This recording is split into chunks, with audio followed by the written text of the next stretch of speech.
किंवा पक्षाला उभारी देण्याचा जे विश्वास आदरणीय पवारसाहेब जयंत पाटील सुप्रियाताईंनी टाकलेला आहे, पक्षाच्या नेत्यांनी टाकलेला आहे, तो विश्वास सार्थ करण्यासाठी अवघड परीक्षेतला पेपर सोडवायचा.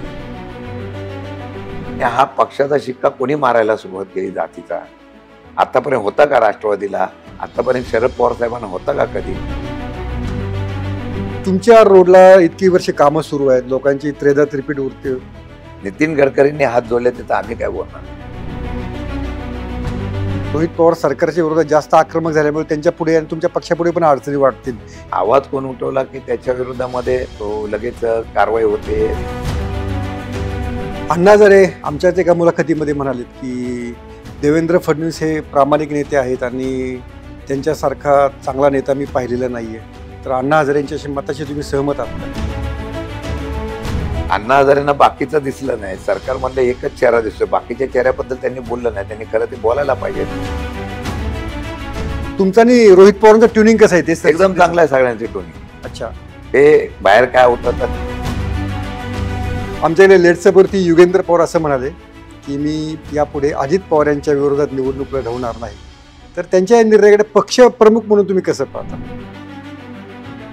मागची निवडणूक जी आहे ना, ही ज्यांनी लढवलं नाही त्यांचं खरं म्हटलं तर त्यांनी मला वाटतं की ज्यांनी पक्षाने तिकीट दिलं नाही त्यांचा आभार मानलं पाहिजे. का? वाचले ते सगळ्या गोष्टीतून वाचले. कारण वाचले एवढ्यासाठी म्हणतो कारण ती निवडणूकच नव्हती ना, अशी शंका आहे. ती निवडणूकच नव्हती, ती निवडणूक मॅनेज केली होती. आता आमच्यातले काही लोक काही महिन्यापूर्वी हे गेले ते गेले ते गेले, साहेबांची एकदा चर्चा केली, साहेब असं जातं काय करू?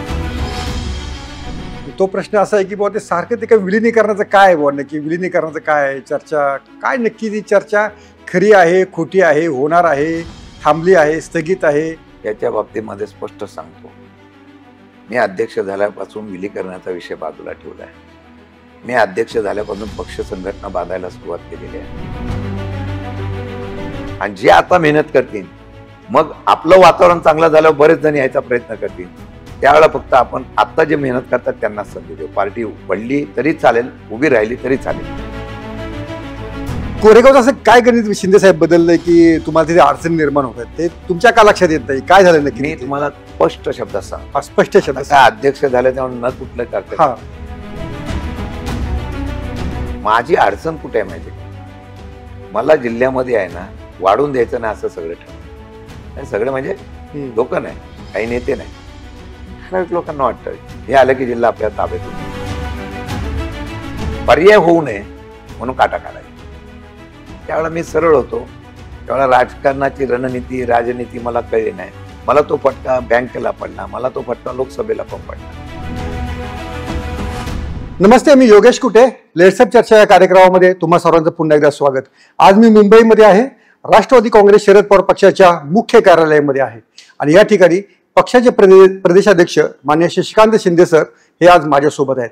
शशिकांत शिंदे यांची राजकीय कारकीर्द महाराष्ट्रानं पाहिलेली आहे आणि एका मोठ्या पदावरती त्यांना यावेळी संधी मिळालेली आहे.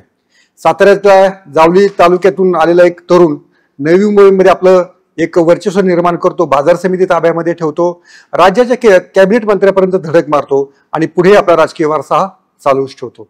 शशिकांत शिंदे सर, तुमचं लेट्सअपवर खूप खूप स्वागत. नमस्ते, धन्यवाद. थोडी प्रदेशाध्यक्ष पदाची संधी उशिरा मिळाली असं वाटतं का? नाही, उशिरा मिळाली असं म्हणणार नाही, पण माझं 2014 पासून नाव चर्चेत होतं. बरं, त्यावेळेला तेव्हा पक्ष पण एकत्र होता. त्यावेळेला चाललं होतं की बाबा मला द्यावं, पण शेवटी पक्षश्रेष्ठी आणि पक्षाच्या नेतृत्वाने जो निर्णय दिलेला असतो तो मान्य करायचा असं. आणि मला वाटतं की त्यावेळेला हे झालं. आता संधी मिळाली ती योग्य वेळी मिळाली. बरं, मी योग्य वेळ कशासाठी म्हणतो? तेच म्हणणार होतो की ज्या वेळेला तुम्हाला तुमच्या नेतृत्वाचा कस किंवा पक्षाला उभारी देण्याचा जे विश्वास आदरणीय पवारसाहेब जयंत पाटील सुप्रियाताईंनी टाकलेला आहे, पक्षाच्या नेत्यांनी टाकलेला आहे, तो विश्वास सार्थ करण्यासाठी अवघड परीक्षेतला पेपर सोडवायचा आहे. बरं, आणि तो सोडवायला जर यशस्वी झालो तर मग पूर्ण मार्क मिळतात. आणि त्यामुळे मला वाटतं की योग्य वेळ आता आहे असं मला वाटतं. बरं, पण अवघड पेपर आहे एवढं मात्र नक्की आहे, म्हणजे ते तुम्ही पण मान्य, वास्तव आपण मान्य करायला पाहिजे. तर या अवघड पेपरमध्ये आता ज्या जिल्हा परिषद महापालिका वगैरे इलेक्शन्स आहेत तर त्याच्यामध्ये पक्षाची भूमिका काय राहणार आणि खरोखरीच जे सोडून जाणारे कार्यकर्ते आहेत त्यांना तुम्ही कसं थोपवणार, असे 2 चॅलेंजेस तुमच्या पुढे आहेत. काय झालेलं आहे, मी बऱ्याच चॅनलवर बऱ्याच ठिकाणी मुलाखत देताना सांगितलंय, राजकीय पक्षाची व्याख्या आणि राजकारणाची व्याख्या ही आता बदलत चाललेली. बरं.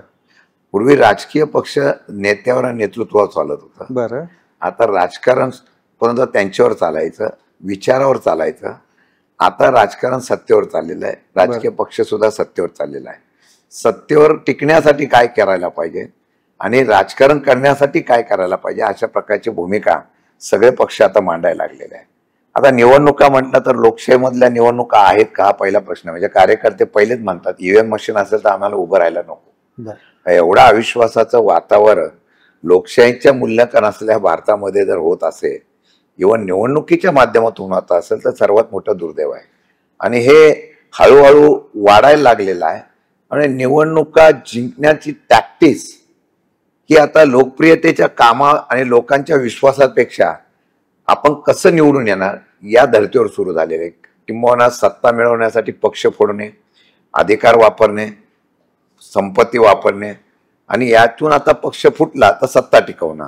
आणि सत्ता नाही टिकवता आली तर मग आपण लोकांच्या मुहिक आपल्या प्रकारचं काम करण्यापेक्षा मग व्यावसायिक दृष्टिकोन वाढला. आणि दुसरी गोष्ट अशी झालेली आहे की निवडणुकीची सिस्टीम जी आहे हे फॅक्ट आहे. आता राहुल गांधींना जर बिहारमध्ये एवढा प्रतिसाद मिळत असेल याचा अर्थ आहे महाराष्ट्र, कर्नाटक, बिहार अनेक राज्य अशी आहेत की या राज्यामध्ये आपल्याला सत्ता मिळू शकत नाही. त्या राज्यामध्ये अशा प्रकारची सिस्टीम राबवायची आणि सत्ता मिळवायची ही आधुनिक तंत्रज्ञानाची बुद्धिमत्ता ही ज्यांच्याकडे आहे ते राजकारणात यशस्वी होतात. म्हणून येणाऱ्या काळामध्ये तरी सुद्धा शेवटी असं आहे, लोकशाहीवर विचार आणि विश्वास ठेवणारे आपण माणसं आहोत. येणाऱ्या काळामध्ये आपण काही केलं तरी आपण असं करायला पाहिजे येणाऱ्या काळामध्ये की आपण निवडणुका ह्या लढल्या पाहिजे, विरोध केला पाहिजे आणि तो विरोध करण्याच्या संदर्भातली भूमिका घेत असताना आपल्याला त्यात यश सुद्धा मिळालं पाहिजे.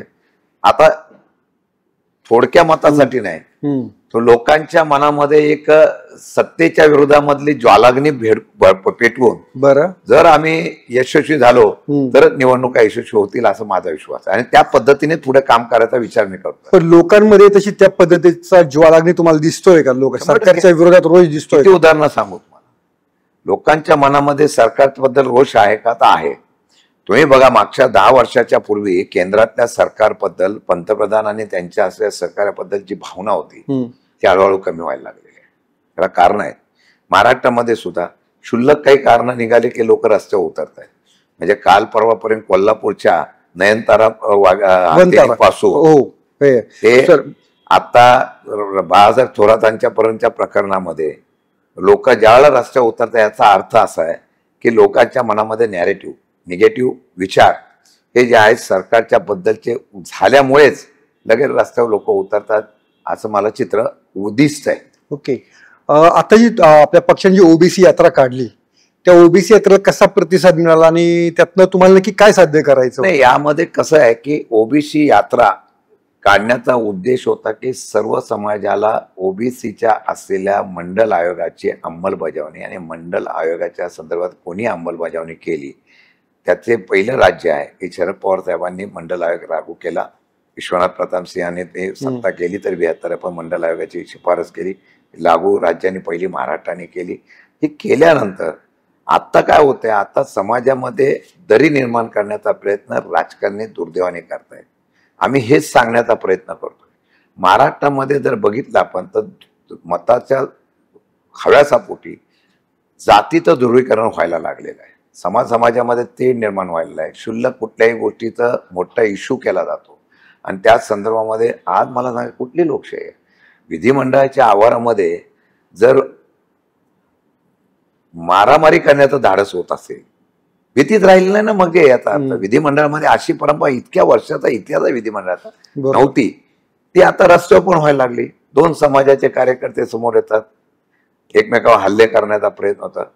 भयानकता आहे.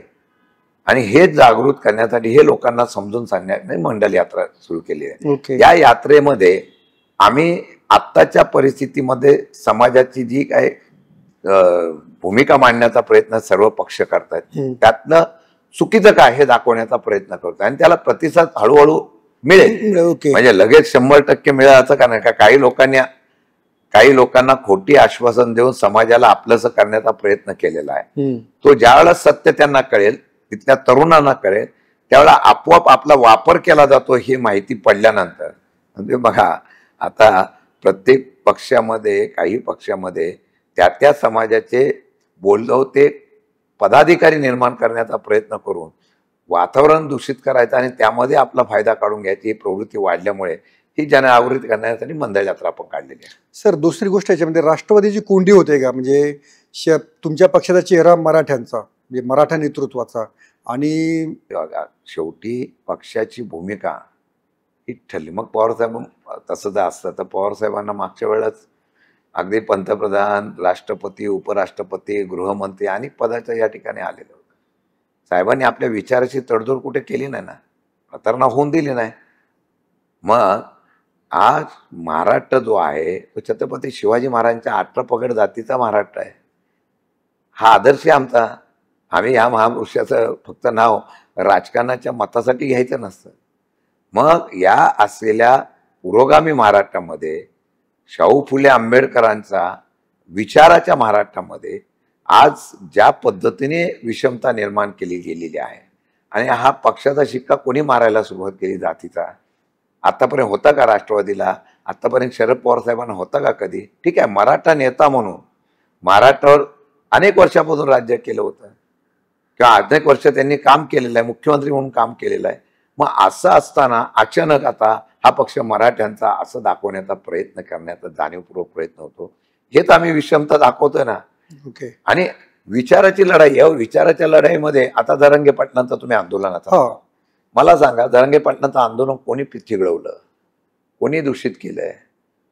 तुमच्याकडं जर त्या ठिकाणी तुम्हीच आश्वासनं दिली, तुम्हीच नवी मुंबईला येऊन सांगितलं, कुणबीचे दाखले असतील, हैदराबादच्या निजामांचे दाखले असतील, त्यांना तुम्ही आम्ही कुणबीचे दाखले देऊ म्हणून पत्र दिलेली आहेत तुम्ही.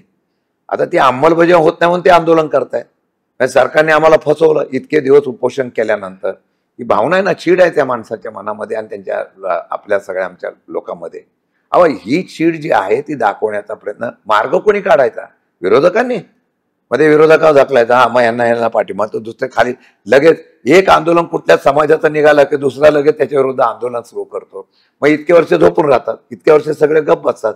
आंदोलन कुठल्याही पक्षाचं असो, कुठल्याही विचाराचा असो, कुठल्या जातीचा असो, त्याला लगेच सावरण्याचं, त्याला फोईस करण्याचं काम हे सरकारने करावं. मला कधी कधी हसू वाटतं. बघा, आश्चर्य काय वाटतं की ज्यावेळेला जरांगे पाटलांचं आंदोलन झालं तेव्हा लगेच कमिटी चंद्रकांत दादांची झाली.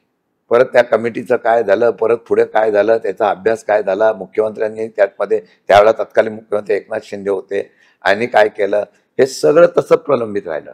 आता परत नवीन राधाकृष्ण विखे पाटलांची कमिटी. हा डिलेपणा आहे. हा डिलायपणापेक्षा एकदा निर्णय घ्यावा, देणार का नाही देणार. नाही मग आम्ही बघू, प्रयत्न करू. कसला प्रयत्न करता तुम्ही? अनेक नेत्यांनी सांगितलंय, ओबीसीच्या नेत्यांनी सांगितलं, सगळ्या नेत्या आरक्षण वाढवून टाका. तुमच्या हातात आहे ना, केंद्रात राज्यात तुमच्या हातात आरक्षण आहे. तुम्ही धनगर समाजाला फसवताय, तुम्ही मराठा समाजाला फसवताय, तुम्ही ओबीसी समाजाला फसवताय. त्यांना सगळ्यांना वेगवेगळ्या प्रकारचे आश्वासन देताय, नाही होऊन देणार, इथं बोलणं आम्ही होऊन देतो, प्रयत्न करतो. एकदा ठोस निर्णय राज्य सरकारने घेतला, आम्ही देऊ शकत नाही, आम्ही देतोय.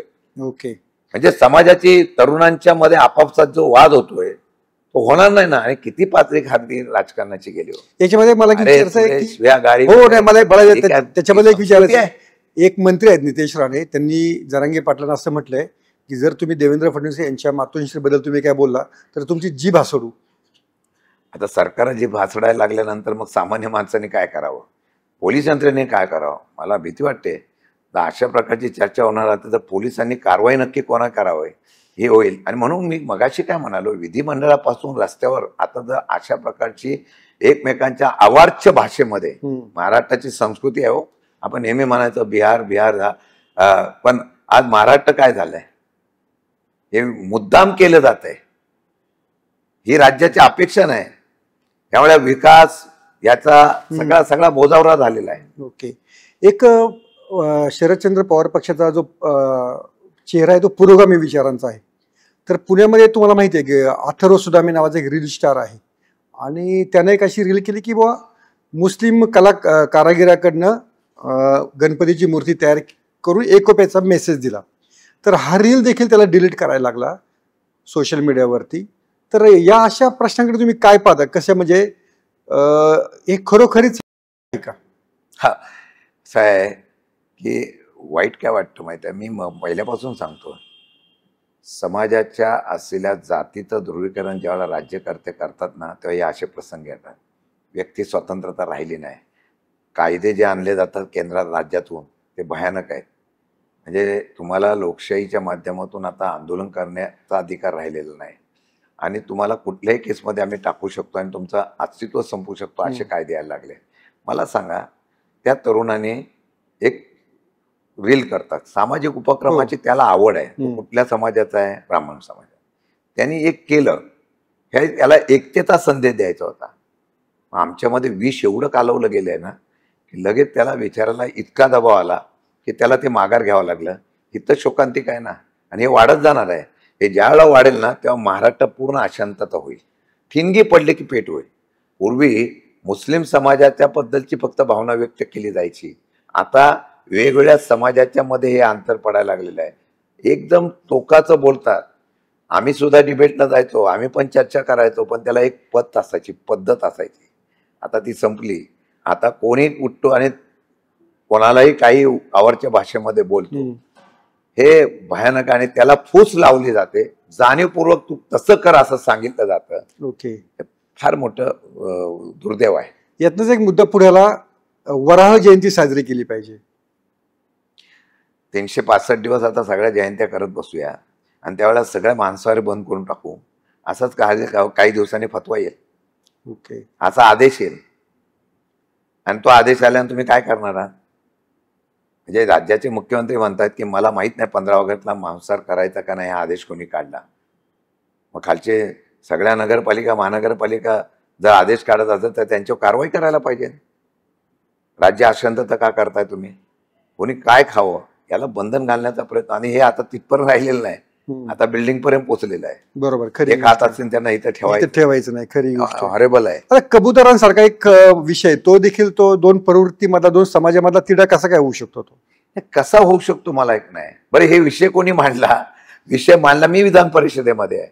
तो मांडला चित्रा वाघ काही आहे, त्यांनी सुद्धा सांगितलं माझ्या काय त्यांच्या नात्यातला कोण सासू का कोण होता, त्याच्यातून त्यांचं दुर्दैव निधन झालं. मनीषाताईंनी तिथं मांडला होता. ह्या सगळ्या भाजपच्याने उत्तर दिलं कोणी? महायुतीच्या लोकांनी. त्याला जातीय पक्षाचा राग रंग कुठं आला? बरं, ते सगळं झाल्यानंतर त्याच्यावर कारवाई करण्याच्या संदर्भातली आश्वासन दिल्यानंतर मी कोणत्या समाजाच्या विरोधात बोलत नाही, काही समाजाला हे आवडलं पण नसेल, पण तिथं सांगितलं नाही झालं तर आम्ही पण तलवारी हातात घेऊ. जिथं का व्यक्ती स्वातंत्र्याला बंधन येत नाही, इथं का चर्चेला तुम्ही नियम घालत नाही, काय पोलिस कारवाई करतात? एकाने आंदोलन केलं त्यांच्यावर गुन्हे दाखल, दुसऱ्याने काय बोललं तर त्यांच्यावर गुन्हे दाखलत नाही. धन्य आहे, कायदा सुव्यवस्था सगळे धन्य आहे. पण याच्यामध्ये जेव्हा मंगलप्रभात आणि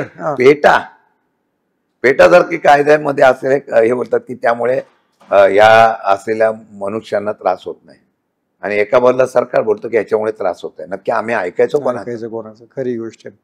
तुम्ही मुंबईवरून साताऱ्याला जाता, कोल्हापूरला पुढे जाता तुमच्या रोडनं. तुमच्या रोडला इतकी वर्षे कामं सुरू आहेत, लोकांची त्रेधा त्रिपीट उरते. नितीन गडकरींनी हात जोडले तिथं आम्ही काय बोलणार आहे? म्हणजे एका मोठ्या उद्योगपतीने तो काम घेतलं, जिथं आजही अजून असे 2 रोड करायला लागतील. पुन्हा भयानक आहे. उपमुख्यमंत्र्यांनी सुद्धा त्या ठिकाणी नाराजगी व्यक्त केली. आता IT आणि इंडस्ट्री दुसरीकडे जायला लागले, आणि हायवे तर त्याच्यापेक्षा भयानक आहे. किती वर्ष झाली? ज्यांनी कॉन्ट्रॅक्ट घेतलं त्यांनी सब कॉन्ट्रॅक्टर नेमले.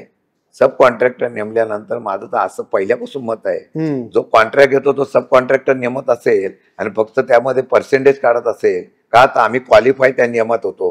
ह्यांना कामं द्यायला, ह्यांना फक्त यांच्या प्रॉपर्टी जप्त करायला पाहिजे. किती लोक मेली यांच्या याच्यामुळे. खरी गोष्ट. आणि आजही रस्ता तो काय रस्ता, बाकी सगळे रस्ते बघा, हे आता रस्ते जे आहेत ना तो म्हणजे त्याला कुठे पूल आहे, कुठे रुंदीकरण आहे, कुठे काय काय काय काही बेस नाही.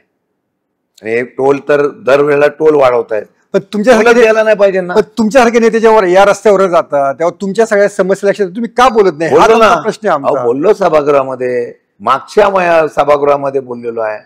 ते म्हणतात केंद्राचा रस्ता आहे, आम्ही त्याच्यावर बैठक लावतो. कालच आता आमच्याकडे शंभूराजे देसाई पालकमंत्री आहेत, त्यांनी बैठक लावली. त्यांनी सांगितलं एवढ्या दिवसात करण्याचा कारवाई करू. काय कारवाई करणार आहात? टोल वाढवतात. मी तर म्हणतो टोलच बंद करायला पाहिजे, लोकांनी घ्यायलाच नाही पाहिजे. पण टोल लुक्या बंद केला की मग तुम्ही परत सरकारच्या विरोधामध्ये भूमिका घेताय. आत्ताच हेच रस्ते नाही, महाराष्ट्रामध्ये मागच्या 2023ला निवडणूक व्हायच्या अगोदर हॅमच्या माध्यमातून प्रत्येक मतदारसंघामध्ये आमदार किंवा लोकप्रतिनिधी जो निवडणुकीला उभा राहणार होता त्याच्या 500 कोटीची कामं हॅमच्या माध्यमातून दिली. सर्रास कामं काढली. आता कामं रस्ते उकरून ठेवले. आता पैसे नाही, कसे पडून राहिले. काय लोकांचे अपघात होतात, काय होतात, काही पडलेलं नाही. काय कधी आढावा घेतला या लोकांनी? आम्ही सभागृहात ते विषय मांडले, त्याचं उत्तर नाही येत ना. ओरडणं कोणाशी? ज्यांनी आमच्या विरोधकांकडे लक्ष द्यायचं नाही ठरवलं, रेटून कामकाज बहुमत आहे म्हणून काढताय. बहुमत म्हणजे कसं आहे? बहुमत आहे सगळ्यांना एकत्र करून दबावाखाली झालेलं बहुमत आहे. ओके. विधान परिषदेत पण तुम्हाला तुमचे प्रश्न मांडायला अडचणी निर्माण होत आहेत? नाही, आम्ही प्रश्न मांडतो ना. जे पोटतिडकीने लोकांचे प्रश्न विधानसभा विधान परिषदेमध्ये सत्तारूढ पक्षातले किंवा विरोधी पक्षातले आमदार मानतात, त्याला उत्तर काय असतं? एक काळ असा होता, या दालनामध्ये चर्चा अशा व्हायच्या की सगळं प्रेक्षक गॅलरीपासून सगळं फुल असायचे, अशी चांगली चांगली भाषणं व्हायची. आज पोटतिडकीने तुम्ही किती मांडा, सरकारच्या विरोधातले विषय मांडा, चर्चा घडवून आणा, काय आला उत्तर? अर्ध्या तासामध्ये एकच उत्तर एक मंत्री देतो आणि संपून टाकलं जातं. ओके. एकनाथ खडसेंचं त्यांच्या जावेविरुद्ध जी कारवाई सगळी सुरू आहे त्याच्यामुळे पक्ष अडचणीत असं वाटतं तुम्हाला? नाही, त्यांचा पक्षाशी काही संबंध नाही. त्यांची कन्या एकनाथ खडसेंची आमच्या अध्यक्ष आहे. बघा, हा कौटुंबिक त्यांचा राजकीय सुड असेल, कौटुंबिक या ठिकाणी वाद आहे, त्याच्यामध्ये कोर्ट केस असल्यामुळे मी भाष्य करणार नाही. पण माझं म्हणणं असं की राजकारण कुटुंबापर्यंत जाऊ नये असं माझं प्रामाणिक म्हणणं आहे. कुटुंब उद्ध्वस्त होता. आपला राजकीय खेळ होतो, पण कुटुंब उद्ध्वस्त होता कोणाच्याही. म्हणजे आम्ही पण कोणाच्या राजकीय वैयक्तिक जीवन असेल किंवा राजकीय जीवनामध्ये आरोप प्रत्यारोप करणं, मला वाटतं त्याचा परिणाम त्यांना काय होत नाही. आम्हाला राजकारणामध्ये एक बळी जातो, पण त्या बळीमध्ये मागं कुटुंबातले सगळे बदनामी त्यांची वाहतात होते, त्याला कोण बघत नाही. बरोबर. आणि चुकीचं असं माझं वैयक्तिक मत आहे, मी दरवेळेला सांगतो. अच्छा, तुम्ही इतकी वर्ष राजकारणात आहात, त्या हनी ट्रॅप काय आम्ही ऐकतोय, गेल्या विधानसभेच्या अधिवेशनापासून ऐकतोय, हनी ट्रॅप तुमच्यापर्यंत काय पोहोचलंय का? नाही, त्याची काही चर्चा आमच्यापर्यंत पोहोचलेली नाही आहे. बरं. परंतु अशा प्रकारच्या बऱ्याच ठिकाणी हनी ट्रॅप करून अधिकाऱ्यापासून बऱ्याच लोकांना त्या ठिकाणी अडकवण्याचा प्रयत्न झाला, ब्लॅकमेल केल्याचा प्रयत्न झाला, अशी चर्चा आहे. आता मुख्यमंत्र्यांनी सांगितलं अशा प्रकारचे हनी ट्रॅप वगैरे काही नाही. परंतु काही लोकांच्या बाबतीमध्ये अशा प्रकारची चर्चा असेल तर त्यांनी सांगितलं पुरावे द्या, आम्ही शोध करतो. कारण ते प्रकरण बरेच चर्चेत. ज्याला अडकवला जो कोण आहे, जळगावचा कोणतरी, जळगावचाच कोणतरी, जळगावचा कोणतरी आहे, त्याला पकडलं, त्यांनी अशा पद्धतीने केले, मग त्याच्या माध्यमातूनच ह्यांना अडकवलं, असं काहीतरी चाललेलं आहे असं आम्हाला कळतंय. बरं. मग विरोधी पक्षाकडे अशी स्फोटक माहिती येते की नाही? आमच्याकडे माहिती झाली नाही तर काय स्फोटक माहिती देते? तुम्ही विरोधाचा खरं प्रयत्न केला पाहिजे. हे आता प्रयत्न करणाऱ्याला आत टाकल्यावर तुम्ही काय प्रयत्न करणार? असं काय त्याला काय जेलमध्ये बसायचं भेटायचं का? याच्यावर आमच्या संजय राऊत म्हणतात धनखड रिटायर झाले तर ते निवृत्त झाले का सक्तीने झाले. राजीव कुमार मागचे निवडणूक आहे, हे दोघंही कधी भेटत नाही, नजर काय देतात त्या कशा आहे. हे बोलण्याला त्यांना सुद्धा बोलतील म्हणून आज ठेवलं का? हा प्रश्न आहे. रोहित पवार ज्या पद्धतीनं आरोप करताय संजय शिरसाट यांच्या विरोधात, तर संजय शिरसाट यांचा राजीनामा व्हायला पाहिजे असं तुम्हाला वाटतं? हे काय बघा, मागच्या वेळेला ज्या वेळेला आरोप झाल्यानंतर तात्काळ अनेक लोकांचे राजीनामा घेतलेले आहेत. म्हणजे विलासराव देशमुखांपासून आलार पाटलांपासून अनेक लोकांना अंतुले साहेबांनापासून सगळ्यांना राजीनामा दिला. एक काय बोलतात दबाव, एक भीती पण असते की आपण चुकीचं काम केलं तर आपल्याला होईल. हल्ली काय राहिलेलंच नाही. 2.5 वर्षाचं जर प्रकरणं सगळी काढली तर बरेच लोक अडचणीत येतील. आणि असे अनेक प्रकार असे धाडसी निर्णय आहेत की कोण घेऊ शकत नाही, ते निर्णय झालेले आहेत. त्यामुळे त्यांनी राजीनामा दिल्यानंतर मागच्या वेळेला आता कोकाटे यांच्याबद्दल बोलले, बाकीच्या बऱ्याच मंत्र्यांबद्दल बोलले. आता हे बोलल्यानंतर त्याच्यावर कारवाई झाली नाही, खाती फक्त बदलली गेली. त्यामुळे कारवाई करतील असं मला वाटत नाही, कारण सरकार आणि राज्य टिकवायचं आहे. ओके. पण अनेक जण असं म्हणतात की रोहित पवार सरकारच्या विरोधात जास्त आक्रमक झाल्यामुळे त्यांच्या पुढे आणि तुमच्या पक्षापुढे पण अडचणी वाटतील. हे तुम्हाला आणि असं बघा, शेवटी आवाज कोण उठवला की त्याच्या विरोधामध्ये लगेच कारवाई होते. संजय राऊतापासून सगळीकडे आपण बघितलेलं आहे. परंतु मला वाटतं कोणीतरी आवाज उठवला पाहिजे. रोहित पवारने उठवलेले आहेत. आता त्याच्यावर मुख्यमंत्री खरं म्हटलं तर त्यांना काम करायचं आहे, पण ते काम करत असताना ह्या सगळ्या ज्या पायामध्ये त्यांच्या अडथळे आहे, त्यांनी कधीतरी निर्णय देऊन त्यांची जी प्रतिमा आहे ते करण्याचा प्रयत्न करायला पाहिजे. ओके. प्रदेशात जर अशा प्रकारचं करू शकलं नाही तर मग सरकारची प्रतिमा मलिन होते. अण्णा हजारे आमच्याच एका मुलाखतीमध्ये म्हणालेत की देवेंद्र फडणवीस हे प्रामाणिक नेते आहेत आणि त्यांच्यासारखा चांगला नेता मी पाहिलेला नाहीये. तर अण्णा हजारे यांच्याशी मताशी तुम्ही सहमत आहात का? नाही, आता आमचं म्हणणं काय, त्यांच्या आजपर्यंत कुठला आरोप झाला नाही, वस्तुस्थिती आहे. परंतु ते हातबल मुख्यमंत्री होऊ नये एवढी आमची अपेक्षा आहे. अच्छा. खरं ते केंद्रात जावं, केंद्रात पण मोठं व्हावं अशी पण आमची इच्छा आहे. परंतु त्या इच्छेला करायचं काय? जर तुमच्यामध्ये कार्यक्षमता असताना जर तुम्हाला कामात, आता मी अध्यक्ष झालोय, मी अध्यक्ष असताना मला फ्री हँड दिलाय पार्टीने, पण मला काम करताना अजून जुने नवीन वगैरे यांचा सांगड घालून काम करायचं वगैरे माझी तारेवरची कसरत आहे. काही निर्णय मी धाडसाने घेतोय ना, मग ते घेण्याचं धाडच दाखवलं तर तुमची प्रतिमा सुद्धा राहील चांगली. अण्णा हजारेंना बाकीचं दिसलं नाही. सरकार म्हणलं एकच चेहरा दिसतोय, बाकीच्या चेहऱ्याबद्दल त्यांनी बोललं नाही. त्यांनी खरं ते बोलायला पाहिजे. आता ते म्हणतात माझं 90 वर्ष झाले, आता मीच काय आंदोलन करायचे, मी 20 कायदे घेऊन आलो.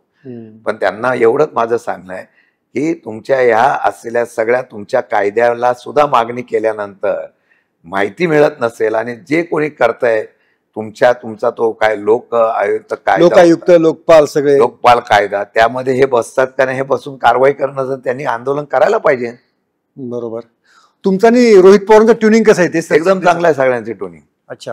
हे बाहेर काय उठवतात ते कसं आहे, मी बोललो अरे अजून बसून ते मला 2 महिने झाले बसल्यानंतर लगेच सुरू झालं या मग रोहित पवार फार हे करतात, काय नाही बोललो.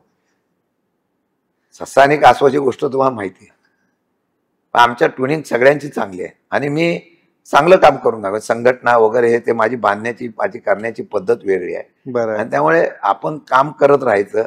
रिझल्ट आल्यानंतर कारण की अध्यक्ष चांगलं काम करतायत. आमचं ट्युनिंग सगळ्यांची, अगदी जयंत पाटील साहेबांपासून, सुप्रियाताईंपासून, अनिल देशमुख, राजेश टोपे, सगळ्यांची, अगदी छोट्या कार्यकर्त्यावर माझे ट्युनिंग चांगले. ओके. तुम्ही प्रदेशाध्यक्ष झाल्यानंतर अजित पवारांचा अभिनंदनाचा फोन आला की नाही? त्यांचा अभिनंदनाचा फोन मला आला नाही, पण मला वाटतं की चांगलं काम केलं तर ते मला निश्चितपणाने त्याची दाद देतील, शुभेच्छा देतील, त्यांच्या स्वभावाप्रमाणे. त्यांच्या स्वभाव कसा आहे? त्यांचा स्वभाव तुमच्याशी कसा होता त्यांचा स्वभाव? नाही, मग आता त्यांच्याबद्दल मी बोलणं बरोबर नाही. आज कसं त्यांच्याबरोबर बोलू शकतो मी? त्यांच्या स्वभावाप्रमाणे ते शुभेच्छा देतील. चांगलं काम केलं तर बोलतील चांगलं काम चाललंय. ओके. तेव्हा आज बोललं तर परत आमच्या दोघांबद्दल शंकेचं कारण नको व्हायला. पण तरी एक वैयक्तिक बघा, वैयक्तिक एक आदर असतो, वैयक्तिक जो आपलेपणा असतो, प्रेम असतो, ते असतं ना. पण संघटना आणि चळवळ याच्यामध्ये आणि तुमच्या रिलेशनला याला महत्व नसतं आणि ते पण तेवढं समजून घेणारे असतात. बरोबर. इव्हन मुख्यमंत्री, उपमुख्यमंत्री दोन्ही असो, मंत्रिमंडळातले लोक असतात, त्यांना माहित असतं ना विरोधी पक्षाचं काम विरोधी पक्षाला करावं लागतं, नेतृत्वाला करावं लागतं. त्यामुळे ते वैयक्तिक लेवलवर कधी जात नाही. पण जेव्हा चांगलं काम करत असतील तर ते चांगलं म्हणतीलच ना, आणि त्यांचं चुकीचं असेल तर ते मी बोलणारच. मला तेच विचारायचं होतं की त्या संबंधांचा, त्या आदराचा दबाव तुमच्यावर नाही ना बुवा? नाही. आजीदादांच्या विरोधात कसं बोलायचं असं काही नाही. आणि बघा शेवटी ते पण राजकारणामध्ये फार माझ्यापेक्षा ज्येष्ठ आहेत, अनुभव चांगला आहे, अनुभव मोठा आहे. त्यामुळे त्यांना माहिती आहे ना, पक्ष म्हणून त्यांना मला काम करावं लागणार आहे. आणि माझं काम करताना पक्ष म्हणून त्यांच्या पक्षावर किंवा कोणा बोललो तर ते वैयक्तिक त्यांचं जाणारच नाही. बरोबर. ते माझं काम मी करणार, त्यांचं काम ते करतील. तुम्हाला सर्वाधिक वेळा प्रदेशाध्यक्षपद झालं तुम्ही घेतल्यानंतर सर्वाधिक वेळा एक प्रश्न विचारला गेला असेल आणि तो प्रश्न घेतल्याशिवाय राष्ट्रवादीच्या तुमच्या कोणत्याच नेत्याची मुलाखत पूर्ण होत नाही, म्हणून मी विचारतो प्रश्न. एक असा एक प्रश्न आहे की राष्ट्रवादी काँग्रेसच्या प्रत्येक नेत्याला आम्हाला विचारावा लागतो, आणि तो प्रश्न असा आहे की बुवा ते सारखं ते काय विलिनीकरणाचं काय बुवा, नक्की विलिनीकरणाचं काय आहे चर्चा, काय नक्की ती चर्चा खरी आहे, खोटी आहे, होणार आहे, थांबली आहे, स्थगित आहे? याच्या बाबतीमध्ये स्पष्ट सांगतो, मी अध्यक्ष झाल्यापासून विलीकरणाचा विषय बाजूला ठेवला आहे. मी अध्यक्ष झाल्यापासून पक्ष संघटना बांधायला सुरुवात केलेली आहे.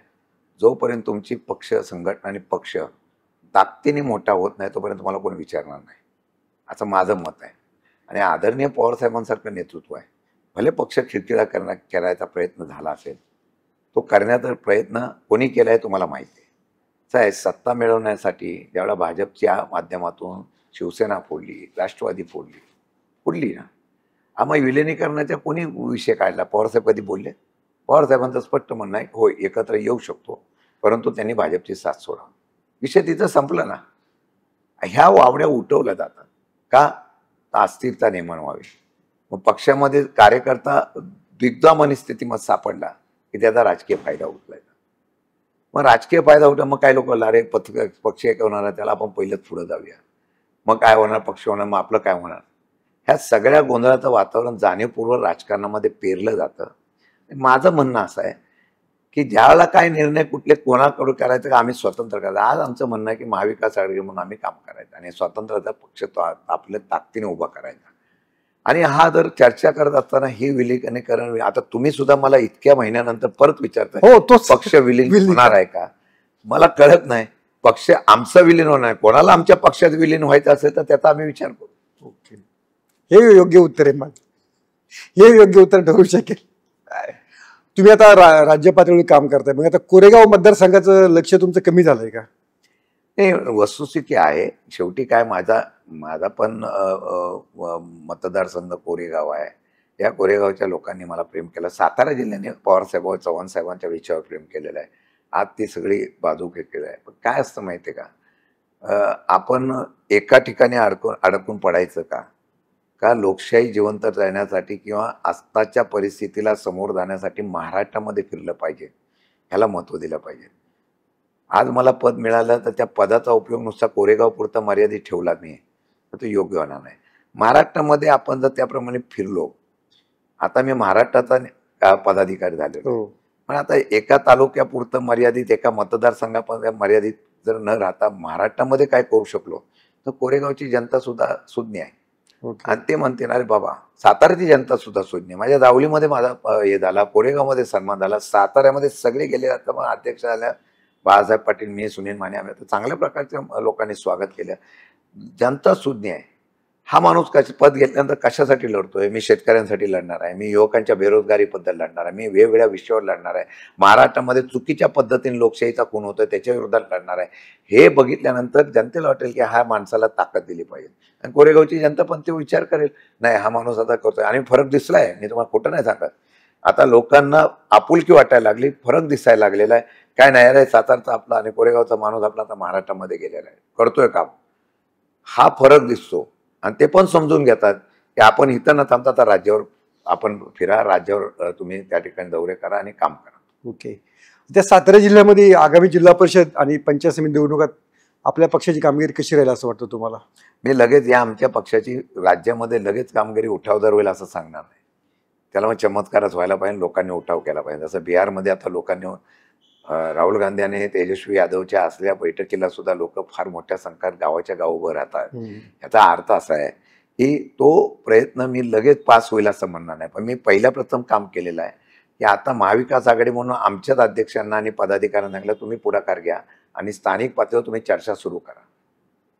तिन्ही पक्षाच्या लोकांना बोलवा, त्यांच्याशी चर्चा सुरू करा. कुठली निवडणूक लढवायची, काय लढवायची ह्या बाबतीमध्ये चर्चा करून कामाला लागा. आणि हे काम करत असताना आपली किती ताकद आहे तिथंच आपण लढवायचं, उगीच अट्टास करायचं ना, अशा प्रकारची भूमिका घेतली पाहिजे. कारण आमच्या मताची विभागणी न होता समोरचा जो एवढा अजस्र अशा प्रकारचा शत्रू उभा आहे तो नुसता लोकशाहीवर उभा नाही तर तो लोकशाही, अधिकारशाही आणि यंत्रणाशाहीच्यावर उभा आहे. आणि निवडणूक आता खरंच सांगतो, ह्यांनी एक निवडणूक महाराष्ट्रातली, माझी विनंती आपल्या चॅनलमध्ये, एक निवडणूक महाराष्ट्रात येताना आम्ही महाराष्ट्रामध्ये लोकप्रिय आहे. मग ईव्हीएम मशीन पडल्यानंतरच का करता? मग लोकसभेला तुम्ही निवडले ते खासदार कसे निवडले? ईव्हीएमच्या चोरीमुळे निवडलं काय? मला कधी कधी आश्चर्य वाटतं. सगळं माहीत असताना सुद्धा ते लोक असे म्हणतात ना, त्यावेळेला खरं म्हटलं तर विचार करावा लागतो. का असं? कशी निवडणुकीत संशयात येऊ नये यासाठी व्यवस्थितपणे प्लॅनिंग केलेलं असतं. मग आम्ही असं म्हणायचं का? मग लोकांना शंका येऊ नये म्हणून छोटी राज्य आम्हाला द्यायची आणि मोठी राज्यामध्ये निर्णय फिरवायचा मशीनच्या वापरातून, ही पण आमची चर्चा होऊ शकते ना. मग तुम्हाला शंका नाही, मग हे राज्य तुमच्याकडे कसं आलं? हे लोकसभा कशी जिंकले? महाराष्ट्राच्या लोकसभेचा निवडणुकीचा निकाल ऐतिहासिक झाला. विधानसभा सुद्धा तशीच होती. पण हे राज्य गेलं तर राज्याचं नव्हे तर देशाचं राजकारण बदलेल म्हणून त्यांनी नियोजनबद्ध करून हा कार्यक्रम झाला आणि तो कार्यक्रम खोटा झाला. या मिथकावर तुमचा खरंच विश्वास आहे? हा, या मिथकावर या गोष्टीवर तुमचा खरंच विश्वास आहे? 100% विश्वास आहे. खरंच? माझाच नाही, सामान्य जनतेला विचारा. मला एक सांगावं, 2 प्रश्नाची उत्तर मला तुम्ही द्या. आता तुम्ही चर्चा केली म्हणून तुम्हाला विचारतो. 2 प्रश्नाची उत्तर द्या. आपल्याकडं मतदार याद्या अद्ययावत करण्याची वेळ कधी होती? इलेक्शनच्या आधीच असते आपल्याकडे, 1 महिना अगोदर किंवा 22ची किंवा 23ची यादी आम्ही फायनल करणार, त्याच्यावर निवडणूक होणार. निवडणुकीची यादी जाहीर होईपर्यंत कोणाचा मताचा हक्क डावलू नये म्हणून ऑनलाईन नुसत्या आधार कार्डवर तुम्ही मतदान यादी फायनल केली. एकेका ठिकाणी 10 एकाच नाव 5 ठिकाणी 6 ठिकाणी आलं तर कसं काय तुम्ही लोकशाही विश्वास ठेवू? हा एक प्रकार. पण आता मी ताजं उदाहरण देतो, चला मागचा सोडा, आम्ही बोलतोय म्हणून. तुमचे मित्र पक्षात आता ऑब्जेक्शन घ्यायला लागणार मतदार यादीमध्ये.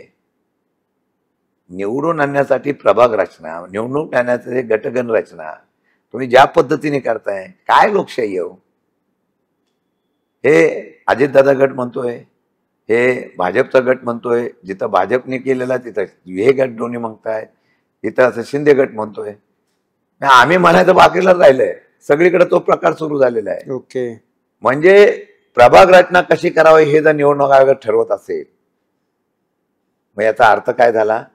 निवडणूक आयोग पूर्णपणाने सत्तेच्या असलेल्या, निवडणूक आयोग म्हणजे ज्या अधिकाऱ्यांना इथं जबाबदारी आहे ना, ते लोक, हे मग निवडणूक आयोग इम्पार्शिबल म्हणत असेल ना, तर त्यांनी याची एक हिअरिंग, एक ट्रायल बेसवर दिल्लीच्या निवडणूक आयोगाने इथे कुठंतरी एक हिअरिंग घ्यावं. मग नवी मुंबईला घ्या, पुण्याला घ्या, कुठेही घ्या, आणि तिथं सांगायचं आम्ही मुख्य निवडणूक आयोग आलेलं, काय तुमच्या हरकती आम्ही बघायला घेतो. आम्ही हरकत कोणाकडे घेतोय? ज्यांनी केलं त्याच्याकडे हरकत घ्यायची. बरोबर आहे. त्यांनी परत वरती अपील करायचं. अपील केल्यानंतर वरचं अपील फेटाळलं जातं. वकील जाऊन बेंबीच्या पोटतिडकीने सांगतो, अरे डोंगर नदी वगैरे सगळे मध्ये आहे, ही 2-4 गावं उचलून इकडे टाकले, अपील फेटाळलं गेलं. कोणाकडे तुम्ही न्याय मागणार? जर निवडणूक आयोगाला वाटतं ना आम्ही इम्पार्शिबल आहे, माझी एक विनंती आपल्या माध्यमातून, त्याने एक हिअरिंग जनतेच्या अदालतमध्ये त्यांनी लावावं आणि हरकतीवाल्यांना बोलून घ्यावं. मग मुंबईला घ्या, नवी मुंबईला घ्या आणि पुण्याला घ्या, कुठेही घ्या, आणि तिथे आल्यानंतर लोक काय म्हणतात ते ऐकावं. जर त्याच्यामध्ये तथ्य आले तर परत एकदा चौकशी करून ते करा आणि त्यात दुधका पाणी हो. बिहारला तुम्ही याद्या अगोदर निवडणूक जाहीर व्हायच्या अगोदर चेक करताय, पश्चिम बंगालमध्ये चेक करतायत का? बोगस नावं आलेत का बघता. मग आम्ही इथं सांगतो ना बोगस नाव आहेत, त्यांची एकदा चेक करायला सुरुवात करा ना. आम्ही हरकती घेतल्या, तुम्ही व्हीव्हीपॅट दाखवत नाही. आम्ही हरकत घेतल्या, तुम्ही ईव्हीएम मशीनच्या बद्दल बोलत नाही. आम्ही हरकत घेतली, त्या यादीवर काय बोलत नाही. तुम्ही महाराष्ट्राच्या सगळ्या झालेल्या निवडणुकीची यादीची फैर तपासणी करा आणि ती करताना बाहेरच्या राज्याच्या लोकांना घेऊन करा, बघा काय होतं ते. मग आमचा विश्वास बसेल नाही निवडणूक आयोग इम्पार्शिबल काम करता आणि तो लोकशाहीने विचार करतो. भयानक आहे हो. तुमच्या लोकसभा निवडणुकीवेळेस काय झालं मग? काय तिथं असा काय अनुभव तुम्हाला आला का आता गेल्या वर्षीच्या? नाही, लोकसभेच्या निवडणुकीला खरं म्हटलं तर लोकांनी हा निवडणुका महाराष्ट्रातल्या माझ्या सकट सगळ्या निवडणुका लोकांनी हातात घेतल्या होत्या. प्रचंड लोक चिडली होती आणि त्याप्रमाणे निकाल होता. ठीक आहे, माझ्याकडे त्यावेळेला बघा ना, मी सांगतो काय, रडीचा डाव हा खेळणं हा त्यांचा. ट्रम्पेट आणला आणि त्या ट्रम्पेटला नाव दिलं तुतारी. लोकांना गैरसमज झाला. त्या 38,000 आणि 32,000 पडलो आणि खरोखर मी 70-80 हजारच्या वरती निवडून येणार. शेवटच्या 2 दिवसात जो कारभार झालाय, मला खाजगीत विचारलं तर मी तुम्हाला सगळं सांगेल. आज काय टीव्ही समोर सांगता येत नाही. आता तुम्ही मला हा पुरावा कुठला देणार का? मी जे कानावर ऐकलं ते सांगतो. म्हणजे मी निवडून आलो ही अशा प्रकारचं चित्र होतं. पवारसाहेबांना पण खात्री होती, सगळ्यांना होती, तुमच्या मीडियावाल्यांनी सांगितलं होतं. असा चमत्कार झाला. शेवटच्या 2 दिवसामध्ये संकटमोचन आले आणि त्यांनी 2-4 दिवसामध्ये जे काय केलंय तो किस्सा फार वेगळा आहे. त्यांनी खासगी बैठकीमध्ये सांगायचं मान्य केलेलं आहे. तो त्यांच्याकडनं आपण नक्की ऐकूया. आणि आमच्या लोकांनी कामना न केली. अच्छा. साताऱ्याकडे थोडंसं येतो. विधान परिषदेचे माजी सभापती रामराजे आता नक्की तुमच्याकडे आहेत का अजितदादांकडे आहेत? त्यांना विचारा. कसं सांगू? तुमच्याकडे आणण्यासाठी तुम्ही काय प्रयत्न करताय? आमच्याकडे ते कार्यरत नाही. बरं, पण तिकडे पण ऍक्टिव्ह आहेत का ते? मला माहित नाही. आता ते कुठं ऍक्टिव्ह आहे ते अजितदादांना किंवा त्यांना विचारा तुम्ही. माझ्याकडे नाही एवढं मी तुम्हाला सांगितलं ना. अच्छा. तुमच्या आता मध्यंतरी कोणत्या कार्यक्रमात वगैरे एकदा दिसले होते सुरुवातीला? नाही नाही नाही नाही नाही. काय त्यांची दोलायमान स्थिती का असावी अशी? आता असं आहे की त्या फलटणचं आणि सातारा जिल्ह्याचं राजकारण त्यांना माहिती, अजितदादांना माहिती आणि भाजपला माहिती. आता ते ज्या ठिकाणी नेतृत्व करतात फलटणमध्ये आणि सातारा जिल्ह्यामध्ये त्यांचं नेतृत्व आहे ना. आता ते नेतृत्व संपवायला जर त्यांचे भाजप आणि काही लोक निघाले असतील, तिथं आमदार आता अजितदादा गटात आहे, त्याला तिकीट दिली अजितदादा गटाने, तो मानतो खासदारांना, माझे खासदारांना, ते भाजपचे. त्यावेळेला खासदारांना ह्या मदत केली आमच्या म्हणून त्यांना बाजूला करायचं राजकारण. मग त्यामध्ये मंत्री असा बरंच काय मोठं राजकारण आहे. एवढ्या तिढ्यामध्ये तुमचा एक मित्रत्वाचा सल्ला काय त्यांच्यासाठी? कोणाला? रामराजेंना. त्यांना काय देणार? ते मोठे नेते आहेत, तेच मला सल्ला देतात, मी त्यांना काय सल्ला देणार? आमचं एवढं काम आहे, मी पार्टी वाढवायला सुरुवात करणार. भले काही असेल. सातारा जिल्ह्यामध्ये आता पवार साहेबांचा, चव्हाण साहेबांचा जिल्हा आहे, तो टिकवण्यासाठी नवीन पार्टी वाढवायचा प्रयत्न करणार. त्यांना मी सल्ला देऊ शकत नाही, ते उलट मला सल्ला देतात. आणि मला ते म्हणतील, शशिकांत तू घेतला निर्णय चांगला, तो आहे तिथे चांगलं नाव कमव. आमच्याकडे लेट्सवरती युगेंद्र पवार असं म्हणाले की मी यापुढे अजित पवार यांच्या विरोधात निवडणूक लढवणार नाही. बारामतीमध्ये त्यांनी गेल्या वेळेस चांगली मतं घेतली होती विधानसभेला आणि सुप्रिया सुळे यांच्या प्रचारात देखील त्यांनी आघाडी घेतलेली होती. तर त्यांच्या निर्णयाकडे पक्ष प्रमुख म्हणून तुम्ही कसं पाहता? नाही, मला त्याची कल्पना नाही. आता तुम्ही मला बोलला आणि काल कुठून तरी मी पेपरामध्ये वाचलं की त्यांचं असं म्हणणं आलं किंवा मी लढवणार नाही. हा त्यांचा वैयक्तिक प्रश्न आहे. आता ते जेव्हा मला भेटतील तेव्हा त्यांना मी विचारेन काय नक्की तुम्ही अशा प्रकारे स्टेटमेंट देण्याचं कारण काय. अच्छा. त्यांना काहीतरी जरा स्फूर्ती द्याल की तुम्ही जरा नाही असं लढलं पाहिजे, कसं आहे तुम्हाला पराभवून असं हादरलं नाही पाहिजे. त्यांनी असं आहे की ते सोबर आणि सरळ मनाचा मुलगा आहे तो. आणि मला वाटतं की त्यांनी पार्टीसाठी वेळ देऊन पुन्हा वगैरे सगळीकडे सुद्धा बांधणी सुरुवात केली. पक्षाला शेवटी काय असतं, एखाद्याच्या नेतृत्वाच्या घरातला व्यक्ती असेल तर त्याला फार स्कोप असतो. आमचा तर शून्यातून आम्ही सुरू झालं. आमच्या पाठीमागं एकच गडपत्र आहे, शरद पवार आहे. त्यामुळे आमचं चांगलं आहे. म्हणून मी मगाशी बोललो नाही का, गर्दीत असलो तर दिसलो नसतो. खरी गोष्ट आहे. आता इथं पवार साहेबांनी जबाबदारी दिल्यामुळे मी दिसू शकतो आणि तेवढं काम करायचा प्रयत्न मी करणार आहे. ओके. त्यामुळे त्यांना तुम्ही सल्ला शेवटी ऍक्टिव्ह होण्याचा देणार की नाही? संधी नाव झालं तुमचं. हो. आता त्याचा उपयोग आपल्या पक्षासाठी आणि समाजासाठी करायचा, पूर्ण झोकून देऊन काम करायचं. राजकारणामध्ये ज्यावेळेला पूर्ण झोकून देऊन काम करतो त्याला राजकारण करता येतं. मला वाटतं मी तसं त्यांना सांगेन. ओके. तुम्ही आणि उपमुख्यमंत्री एकनाथ शिंदे एकाच जिल्ह्यातले आहात, तर काही शिंदे काय भेटता, काय बोलता? नाही, दोघंही शिंदे आहेत. हा, पण दोन्ही शिंदेचे वाटा वेगळे आहेत. पण मला वाटतं की जिल्ह्यातले असल्यामुळे एकमेकांच्या बद्दल ती आपुलकी आहे. पण माझं भाषण संभाषण नसतं. हो का? नसतं. जावली ते दरे किती अंतर आहे? मी पण जावलीतला, ते पण जावली. ते अंतर किती? फार अंतर नाही ना. मी तुम्हाला उलट आता त्यांनी रस्ता एवढा केला माझ्या गावाच्या इथून. बरं. तो 300-350 कोटी 250 कोटीचा आहे. बरं. उलट त्यांच्याकडे जायला जवळ होईल. फक्त आता ती वाट त्यांनी चोकळायची का मी चोकळायचा हा प्रश्न येणाऱ्या काळातला आहे. पण काय शेती वगैरे मस्ती केली असं म्हणतायत, तर काय? मी नाही गेलो. आपले त्यांचे चांगले संबंध आहे, पण माझा कधी संबंध येत नाही. हो का? काय नसतो. आपण आपला पक्ष आणि मी या तत्वावरच चालतो. ओके. तुमचा आणि साताऱ्याचे पालकमंत्री शंभूराज देसाई यांचेही चांगली, म्हणजे तुमचे सर्वांशी चांगले संबंध आहेत. तर एकूण साताऱ्याचा कारभार कसा पाहता येते आता? नाही, शंभूराज देसाई यांच्या बाबतीमध्ये पालकमंत्री म्हणाल तर ते माझे चांगले आमच्यावर एकमेकांचं आमचं चांगलं रिलेशन आहे. आम्ही चांगली मैत्री जपलेली आहे आणि ही मैत्री पक्षाच्या विरहित असते. पक्षाची लढाई असेल तर मी त्यांच्याकडे जाऊन प्रचार करतात, ते माझ्याकडे करतात विरोधामध्ये. त्यामुळे त्याच्यामध्ये पक्ष वेगळा आणि एकमेकांचा आदर करणं. मला मला माहित नाही, पण त्यांनी एका चॅनलला कोणीतरी विचारलं त्यांना की शशिकांत शिंदे जिल्हाध्यक्ष राज्याचे अध्यक्ष झाल्याबद्दल तुमचं म्हणणं काय? नाही, ते चांगले काम करणारे आहेत, पदाधिकारी आहेत आणि त्यांना शुभेच्छा आहेत. एवढं जर दिलदारपणा ते दाखवत असतात, मी पण तसं ठेवलं पाहिजे ना. पक्ष आणि निवडणुका राजकारण हा वेगळा भाग आहे. बरोबर. पण त्या माझं आणि त्यांचं चांगलं ट्युनिंग आहे. ते माझे पण निश्चितपणे विरोधी पक्षाचा असला तरी ते त्याप्रमाणे प्रत्येकाला रिस्पेक्ट देतात असं माझं मत आहे. ओके. महाविकास आघाडीच्या जागा वाटपाबाबत थोडंसं विचारतो. ते साताऱ्यामध्ये बऱ्यापैकी जाणवलं होतं. जर महाविकास आघाडीचं जागा वाटप जर सातारा जिल्ह्यात जर चांगलं झालं असतं तर चित्र वेगळं राहिलं असतं. आणखीन काय झालेलं आहे माहितीये का, माझा असं, मी काय त्या ह्याच्यात नव्हतो, परंतु मला वाटतं काय माहितीये का, मागची निवडणूक जी आहे ना, ही ज्यांनी लढवलं नाही त्यांचं खरं म्हणलं तर त्यांनी, मला वाटतं की ज्यांनी पक्षाने तिकीट दिलं नाही त्यांचं आभार मानलं पाहिजे. का? वाचले, ते सगळ्या गोष्टीतून वाचले. आता निवडणूक करायची म्हणजे तुम्हाला माहिती आहे सोपी नाही. बरोबर. कारण वाचले एवढ्यासाठी म्हणतो कारण ती निवडणूकच नव्हती ना. अशी शंका आहे की निवडणूकच नव्हती, ती निवडणूक मॅनेज केली होती असं चर्चा बाहेर आहे. आता इथं चर्चा बाहेर असेल तर माझ्यासारख्याला जर शंका येत असेल तर त्यांना मी सांगतो की तुम्ही माझा एका कार्यकर्ता मला भेटला.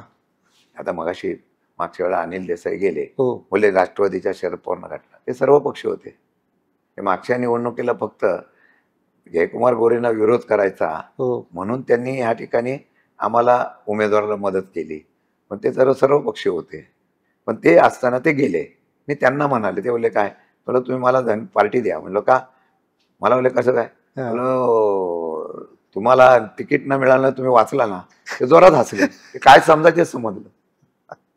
पण एक आहे, यावेळेला निवडणुकीच्या संदर्भातून विचार करताना इलेक्टेड मेरिट याला महत्व दिलं पाहिजे. फक्त मागणून तिकीट घ्यायची, मग त्यांनी काय होतं, संख्या कमी होते. मग कोणत्याही पक्षाचा असो, शिवसेना उभाटा असेल, आपली राष्ट्रवादी आमची असेल किंवा काँग्रेस असेल, तुम्ही तो माणूस खरोखर तिथं कोण येऊ शकतो याचा अभ्यास करून जर निर्णय घेतला, शेवटी कोणाला, आता मध्ये चर्चा होते मुख्यमंत्री कोण होणार, अरे ते पुढचं ठरवून. आणि पवार साहेबांसारखा नेता आहे, त्यांनी एकदा ठरवलं. मग मला माहिती आहे अजितदादा किती वेळ बोलले मला मुख्यमंत्री होताना मला होता आलं नाही.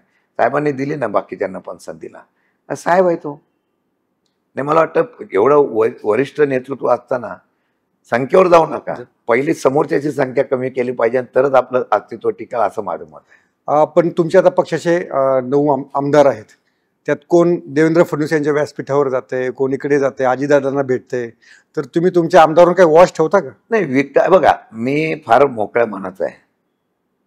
विकासाच्या कामासाठी जर जात असेल तर माझा नेता सुद्धा पवार साहेब असेल, ते पण कधी शंका घेत नाही. विकासाच्या कामासाठी जातात ना मुख्यमंत्र्यांकडे, उपमुख्यमंत्री, एका दुसरा काय आहे ते तुम्हाला माहिती आहे. ते तिकीट मिळाले म्हणून पक्षात आहे का कुठे काय आहे याचा विचार मी चर्चा करणार नाही. परंतु माझं मत आहे की प्रत्येकाने गेलं म्हणून लगेच त्यांना शंकेच्या पिंजरात उभं करणं योग्य नाही. आणि आता मी तुम्हाला सांगतो, आता आमच्यातले काही लोक काही महिन्यापूर्वी हे गेले, ते गेले, ते गेले. मी साहेबांची एकदा चर्चा केली, साहेब असं जातात, काय करू? काय जायचं त्यांना आत्ताच जाऊन द्या, आत्ताच जाऊन द्या. आता त्यांची चर्चा करू नका तुम्ही, स्पष्ट बोलले. आणि परत एकदा नव्या जोमाने पार्टी उभी करू. आणि जे आता मेहनत करतील, मग आपलं वातावरण चांगलं झाल्यावर बरेच जण यायचा प्रयत्न करतील.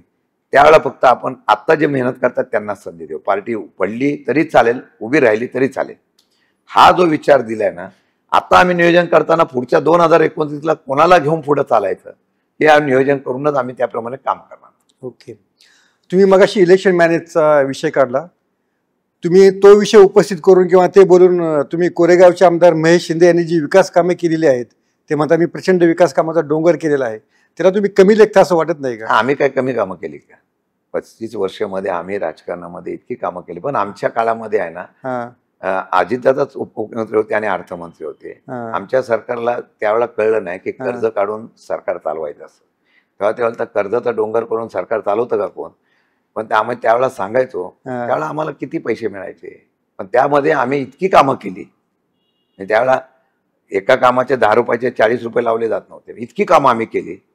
आम्ही पण विकास कामावरच आलो, लोकांच्या रिलेशन मधून आलो. मी तर जावलीमधून कोरेगावमध्ये उभा राहिलो. लोकांनी प्रेम दिलं ना, कामावर दिलं, व्यक्तिमत्वावर दिलं.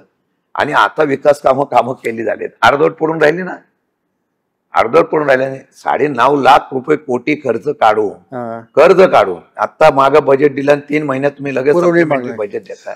धनी आहे ना ते. पण कोरेगावचं असं काय गणित शिंदे साहेब बदललंय की तुम्हाला तिथे अडचण निर्माण होत आहेत, ते तुमच्या का लक्षात येत नाही? काय झालं नक्की? मी तुम्हाला स्पष्ट शब्दात सांगतो. स्पष्ट शब्द. अध्यक्ष झाले तेव्हा न कुठलं चर्चा. मला सातारा जिल्ह्यामध्ये लोकांचं पाठबळ आहे. जावलीमध्ये उभं होतो, तिथे पण आहे. मतदारसंघ बदलून गेला तर कोरेगावमध्ये सुद्धा आहे. कोरेगावच्या पहिल्या 2019च्या निवडणुका आम्ही 6,500 पडलो. उदयनराजेंनी राजीनामा दिला. साहेबांनी सांगितलं मला माहित नाही श्रीनाथ पाटील निवडून आले.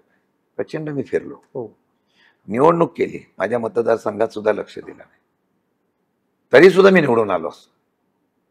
तेव्हा महेश शिंदे नवीन होते. माझी अडचण कुठे आहे माहिती का? मला जिल्ह्यामध्ये आहे ना वाढून द्यायचं नाही असं सगळं ठरवलं. सगळे म्हणजे लोक नाही, काही नेते नाही, ठराविक लोकांना वाटतं हे आलं की जिल्हा आपल्या ताब्यातून जाईल. मी गर्व करतोय असं नाही, मी बारका कार्यकर्ता आहे. पण पवार साहेबांचा हात माझ्या पाठीमागं, त्यावेळेला पक्ष एकत्र होता सगळ्यांचे, अजितदादा वगैरे, सुप्रियाताई, सगळ्यांचं पाठबळ होतं. मला पर्याय होऊ नये म्हणून काटा काढायचा. त्यावेळेला मी सरळ होतो. त्यावेळेला राजकारणाची रणनीती, राजनीती मला कळली नाही. मला तो फटका बँकेला पडला, मला तो फटका लोकसभेला पण पडला. पण तरी सुद्धा मी दुसऱ्या दिवशी कामाला लागलो, ठाम राहिलो. यश अपयशाकडे मी कधी बघतच नाही. मला आता काय झालं, एवढं झाल्यानंतर सुद्धा दुसऱ्या दिवशी कामाला लागला. हे 2 निवडणुका पडल्यावर कोण माणूस उभा राहतो? खरी गोष्ट आहे. चालू केलं काम, काय नशिबात असेल ते होईल. आलो ना अध्यक्ष, आज काम करून दाखवलं तर जिल्ह्याला सुद्धा मी समजेल ह्या माणसाच्याकडे केवढी कॅपॅबिलिटी होती. ही माझी परीक्षा आहे. माझ्या नेत्यांनी, माझ्या जनतेने दाखवलेल्या विश्वासाची परीक्षा करताना जिल्ह्याला सुद्धा कळेल की हा माणूस आपण योग्य निवडत होतो. या माणसाच्या पाठीमागे जिल्हा उभा केला पाहिजे. ओके. मध्यंतरी तुमचा मुलगा कोरेगावमध्ये लक्ष देत होता, आता परत त्यांनी कमी केले. काय नक्की तुमचा प्लॅन काय? कोरेगावमध्ये तुमचा मुलगा लक्ष देत होता, राजकीय दृष्ट्या ऍक्टिव्ह होण्याचे प्रयत्न करत होता, आता सध्या थंडावलंय का कोरेगाव? नाही नाही नाही, आमची मुलं म्हणजे येणारं जनरेशन आहे ना, ह्या जनरेशन आहे ना स्टेट फॉरवर्ड असतं. बरं. त्यांना सध्याचं राजकारण पटत नसतं. कूटनीती कपटनीतीचं का राजकारण ज्या होताना तेव्हा ती मुलं डिस्टर्ब होतात. मला भीती असं आहे की सध्याचं राजकारण बदलल्यानंतर युवा पिढी ह्या राजकारणात येईल का नाही. नेत्यांची पोरं साठवून द्या. तुम्हाला कुणी राजकारणात आणलं होतं? तुम्हाला कुणी राजकारणात आणलं होतं? कोणी नाही, मला फक्त शरद पवार आणि राष्ट्रवादी काँग्रेस पक्षाच्या पार्टीने आणलं. कशी तुमची आणि पवार साहेबांची पहिली भेट केव्हा झाली होती? काही नाही, माथाडी कामगारांचा नेता होतो, कार्यकर्ता होतो, पदाधिकारी होतो. ज्या वेळा अण्णासाहेब पाटलांच्या आणि शिवराव पाटलांच्या नेतृत्वाखाली मी काम करत होतो तेव्हा पवार साहेबांचं मुंबईतल्या बेस्ट कामगार, माथाडी कामगार, गिरणी कामगार सगळ्यांचे एक वेगळं, इव्हन महाराष्ट्राचे कामगार सगळ्यांशी नातं होतं. आणि त्यावेळेला ते बारीक नजर आहे साहेबांची. शरद पवार साहेब असतील, अजितदादा असतील, सगळे त्यावेळेला त्यांना असं वाटलं की हा पोरगा काहीतरी आहे, दिली तिकीट मला. आणि नंतर मग ती दिल्यानंतर मी त्याचं सोनं करत गेला असेल किंवा काम करत गेला असेल, त्यामुळे मला त्याची ग्रीप मिळाली. आणि साहेबांनी सांगितलं 1 तिकीट द्यायची माथाडींना. पण त्यांचा विषय असा होता की एका तिकीटमुळे माथाडींची राष्ट्रवादी स्थापन झाल्यानंतर 6-7 ठिकाणी फायदा होईल. ते साहेबांचं शेवटी डोक्यावर हात पडला. चालू 1999 पासून. ओके. पहिली भेट साहेबांची, पहिली भेट आठवते का तुम्हाला? काय पहिली भेट साहेबांना तुम्ही केव्हा भेटला पहिल्यांदा? फार झालं, म्हणजे युनियन क्षेत्रामध्ये असताना साहेबांना भेटायला वगैरे जायचो, शिवराव पाटील साहेबांच्या बरोबर जायचो. अच्छा. आणि मग ते कार्यक्रम वगैरे असला की साहेबांच्या आपल्याकडे बघावं म्हणून फार मी धडपड करायला जायचो. तुमच्यावर साहेबांनी एवढं प्रेम केलं, तुम्ही काहीच नाही केलं साहेबांसाठी. तर नरेंद्र पाटलांनी देवेंद्र फडणवीसांचं नाव हातावर कोरून ठेवलंय. माझं हृदयात आहे ना, आणि निष्ठावंत म्हणून माझं नाव आलंय पवार साहेबांच्यावरून. फार मोठी देणगी आहे ती. आता यामध्ये निष्ठावंताच्या आधीमध्ये शशिकांत शिंदे निष्ठावंत आहे. हृदयापासून ही फार मोठी देणगी आहे. मला काय सत्तेमध्ये मी कुठेही गेलो असो, अजितदादा बरोबर जावं. लोकांना असं वाटलं होतं अजितदादा तेव्हा जवळ 100% हो, तुमचं नाव धरलं होतं सर्वांनी. शेवटी कसं आहे, मी मगाशी बोललो, जो ज्याचा पिंड संघर्षाचा आहे, लढण्याचा आहे, ओके. तो लढून हे करतो. त्यामुळे बऱ्याच ठिकाणी मी मागे पण मुलाखतीत सांगितलं होतं, बीजेपी मध्ये सुद्धा संधी होती, सगळीकडे होती, पण नाही बोललो. पक्षाची सूत्र घेतल्यानंतर आणि जयंत पाटलांनी सूत्र सोडल्यानंतर जयंत पाटलांनी तुम्हाला एक कोणता सल्ला दिलाय? जयंत पाटलांचा मी रोज सल्ला घेत असतो. किंवा जेव्हा अडकलं किंवा ज्यांना विचारायचं वाटतं तेव्हा मी विचारतो, ते सल्ला देतात. त्यांचं म्हणणं आहे की तुमच्या अध्यक्षपदाच्या माध्यमातून तुम्ही काम करून सुरुवात करा, लोकांच्या मध्ये तुमचा मेसेज अध्यक्ष म्हणून जाऊ दे. त्याचा फ्री हँड तुम्हाला पक्षामध्ये आहे, दिलाय. माथाडी नवी मुंबईमध्ये एवढी स्ट्रॉंग होती, तुम्ही नवी मुंबईमध्ये का ना प्रयत्न केला राजकारण स्थिर करण्याचा? काय अर्थ, जिथल्या लोकांनी पहिली संधी दिली त्या लोकांनी मला 2-2 ठिकाणच्या लोकांनी संधी, आणि सातारा जिल्ह्याने फार प्रेम केलंय. म्हणजे नवी मुंबईमध्ये सुद्धा मला काय अडचण नाही, नवी मुंबईच्या लोकांचं पण फार प्रेम आहे माझ्यावर. बरं. पण जिथं आहे आपण मेहनत करतोय तिथं करावं म्हणून केलं. नवी मुंबईला सुद्धा काय, पण शेवटी आहे तिथं आपण आहोत, तिथं काय हे करायचं. खरी गोष्ट. आणि सातारा जिल्हा यशवंतराव चव्हाणांचा जिल्हा, शरद पवारांचा जिल्हा, अनेक दिग्गज नेतृत्वांचा जिल्हा म्हणून, आणि त्याला एक वजन आहे महाराष्ट्रामध्ये. सातारा जिल्ह्याला नावातच सातारा सातारा. तर हे होते शिंदे साहेब. सर धन्यवाद आमच्याशी संवाद साधल्याबद्दल, आणि तुमच्या कारकिर्दीमध्ये अशाच मुलाखती घेण्याचा प्रसंग वारंवार येऊ अशा सदिच्छांसह थांबतो. थँक्यू. नमस्ते. सोशल मीडियाच्या भाऊ गर्दीत विश्वासार्हतेने चकाकणारे नाव म्हणजे लेट्सअप मराठी. सगळ्यांना, सगळ्या नागरिकांना ती स्पीच, ती लेट्सअप वरील मुलाखती म्हणजे विचारांचा खजिना. त्यानंतरच्या निवडणुकीमध्ये मला सोडून गेले. बातम्या केवळ वस्तुस्थिती सांगणाऱ्या, न प्रोपगंडा, फक्त जनतेचा अजेंडा. क्योंकि आने वाला कल जाने वाला है, जाने वाला कल आने वाला है. राजकारण, मनोरंजन असो की क्रीडा क्षेत्र, महाराष्ट्राची स्पंदने संवेदनशीलतेने टिपणारे माध्यम म्हणजे लेट्सअप मराठी. जगासोबत एक पाऊल पुढे राहण्यासाठी लेट्सअपचे ॲप, सोशल मीडिया आणि वेबसाईट सोबत कनेक्टेड रहा.